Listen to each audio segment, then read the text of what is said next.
way? Let me think. Do they ever swap roles on their players? Or do they always stick to the same roles? On the side of Mineski? Yeah. They sometimes put Raging Potato in the safe and put Kuku towards the mid. Okay, so they keep the other roles the same. Oh, wait a second. They're actually already going to find No-Tail here. Okay, giving it some here. Ryo yet to skill anything, and there we go. Puts out the shards. No-Tail, he has got the doppelganger though. And it will be actually unfortunate there with the jump, but it didn't matter nonetheless. Mineski had already given up on him. Forcing him to skill doppelganger level 1 is already nice for Mineski. It also secures the rune. He'll have it on cooldown when the rune spawns, so he can't even try to steal. I doubt he would have tried for that. To answer your question about which lanes they should avoid, they need to make sure Drow gets farm. And it's very easy to do that with AA Venture support duo. You can always just put them together in the lane with Drow. That tri-lane it even destroys an Undying lane, I would say. Since the change to Tombstone, it's very weak on level 1 and 2, just a couple of hits from these high-range heroes and it's gone. So Drow should be getting farm. In their mid lane, Kuku on the Queen of Pain against the Shadow Fiend should also be getting farm. In the bottom lane, Ryo, this is one of the nice things about Tusk offlane, what you can do with the ice shards here. Basically the clockwork trick where you're blocking creeps into the side. He just does it with ice shards. He's also getting farm. So this time, way better lanes from Mineski. Alright, so the tri-lane in Mineski, it's going to be dealing with Moon here on the Night Stalker because they're going to keep, for the time being, flying his Undying down towards the bottom lane and more towards No-Tail, just in case he needs a bit of backup against that Tusk. And so this mid lane matchup, Miracle, Kuku, we saw how well Miracle played in game 1 on his Shadow Fiend. Is he going to have a harder time in this match, do you think? Well, he does have the Radiant side this time favoring him, and last time he did get First Blooded, but apart from that, it was just, it was such an easy game for Miracle to play because everything just went according to plan. In this game, if the lanes don't work out flawlessly for OG... Wrap around on Moon here, they've got the Chilling Touch out as well. They're going to need to look for some body blocks though. Moon's fairly tanky, put the Void Slow to land to pass by, but the right clicks, Jesse! Oh, he just stopped hitting him there. So Night Stalker will be able to get himself out of that. Drow not level 2 yet, so no Frost Arrows. We'll see if Raging Potato even goes for that. That's an interesting thing whenever you watch Drow. I think this is one of the heroes that pro players build with most diversity. Sometimes you see 4 points in Frost Arrow, sometimes you see 0, sometimes you see the Frost Arrows leveled up before Aura, sometimes vice versa. I think the last Drow we saw in the tournament was Virtus Pro against Vici Gaming, and he didn't even skill Frost Arrows Illidan in that game. Maxed out the stats for pushing power and survivability. And Raging Potato so far hasn't put a second skill point. He's actually waiting to see if there is an opening in the lane.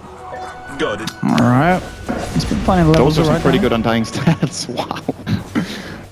24. This reminds me of the old Fnatic IO stats. At one point they had like some 85% win rate with IO across 30 games or something ridiculous.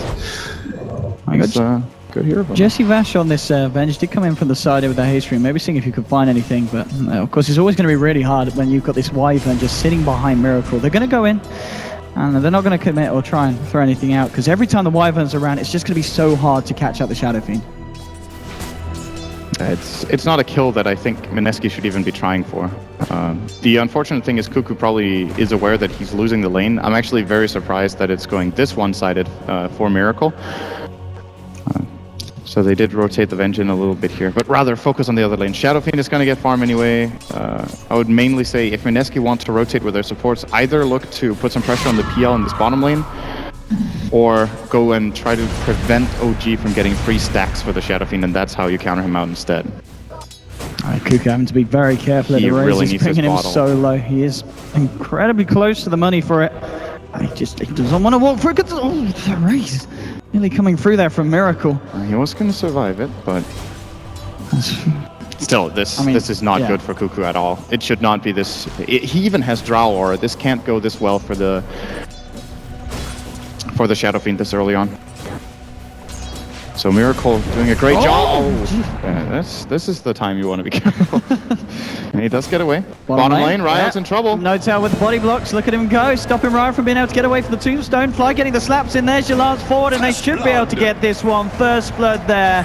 Some very nice play there from the duo of No-Tail and Fly. And Mineski, they need to have supports on their supports.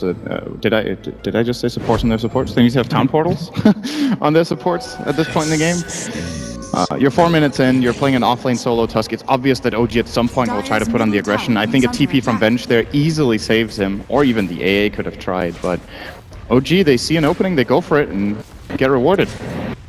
Actually seeing, obviously on the side of Mineski, they're going to look for an opening themselves. Smoked up from the top lane. Jesse, Vash, and Jules coming in with the wraparound towards the mid.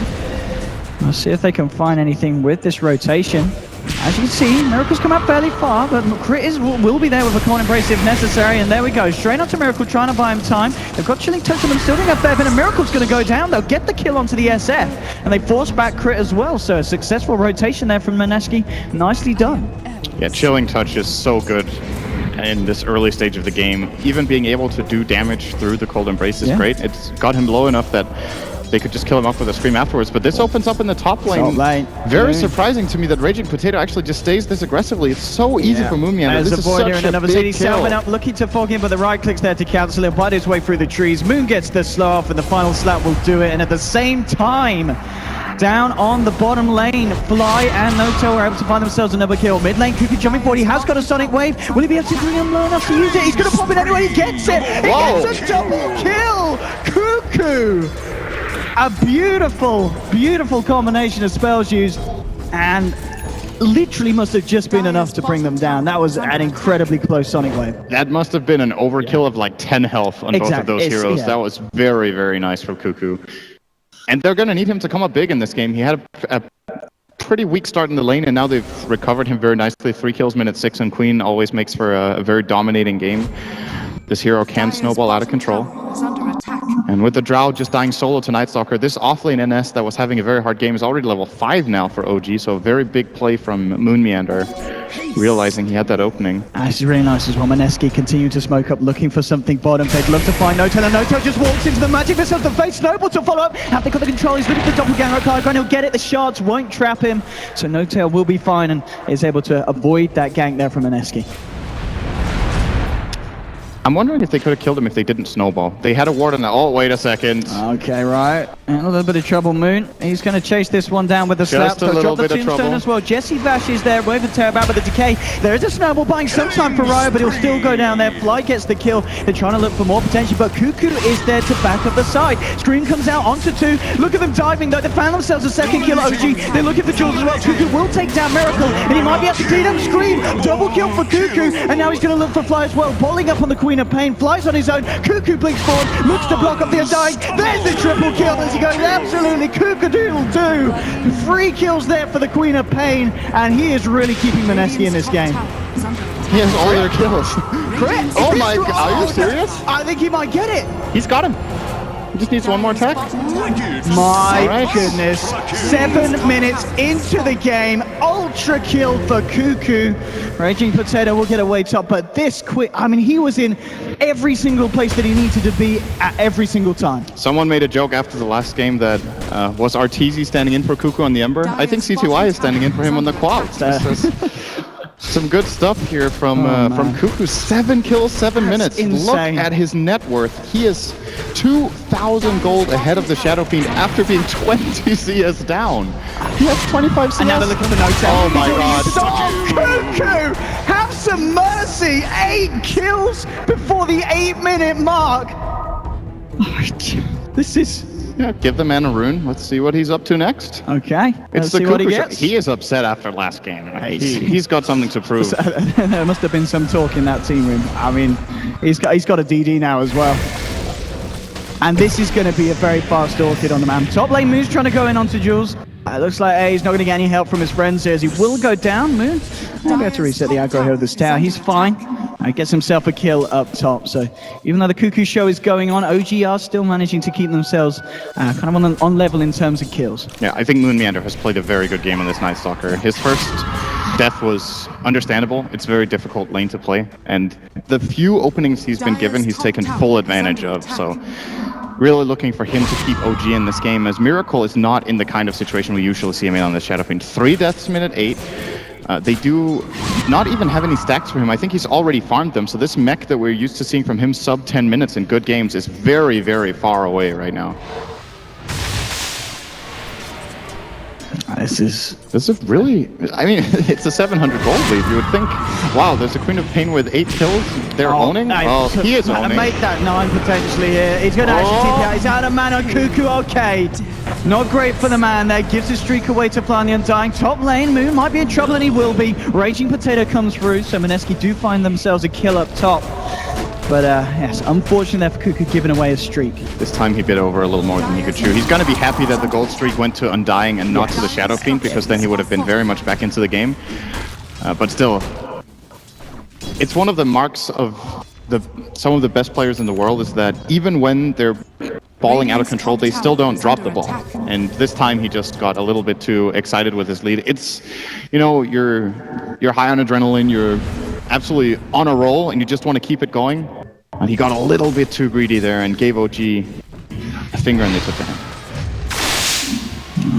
Lane as well.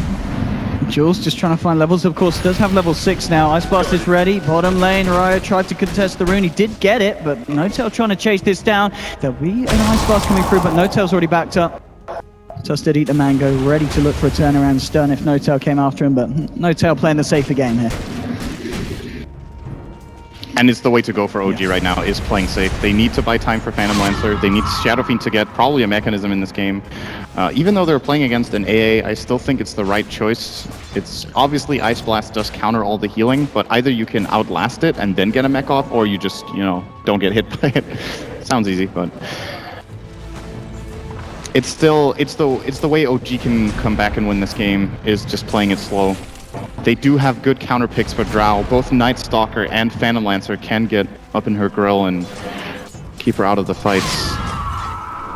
A lot of attention being drawn towards mid lane and pro OG. You've got 4 heroes here. Love to set something up. Crit, what levels is he sitting on at the moment? Yeah, halfway through 5. So looking to get that Winter's Curse so they can maybe have some form of initiating onto this quad, allowing Moon to get in there with the Crippling Fear. Top lane, Potato actually smoked up here. Maybe looking to see if anyone comes into the lane, or looking to just jump out and start to get the push on. No-Tail's going to come up towards the top. This is such an aggressive position from Raging Potato, being all the way up here. They do have, of course, this ward, but with Darkness cast, he doesn't feel safe at all in that top lane, and he will TP out wisely. In the middle lane, pressure looking to be applied from OG. They want to see if they can find another one on Kuku here, but there are heroes ready to back him up with the smoke. It actually expires. And we enter in a good position to flank. And there's a swap actually going to be Kuku initiated there with a Sonic Wave, gets it off. There's just Noble as well to follow through. Ice Blast is flying in, and here we go. It's going to connect beautifully onto Crit and Miracle. Kuku looks the burst to bring down Miracle, and he'll get it. They take down the SF, but Kuku, oh, he's going to survive. He gets himself out with the bottle. Can they get the kill here? No-Tail with the final lance. He'll find it, takes down Kuku. So they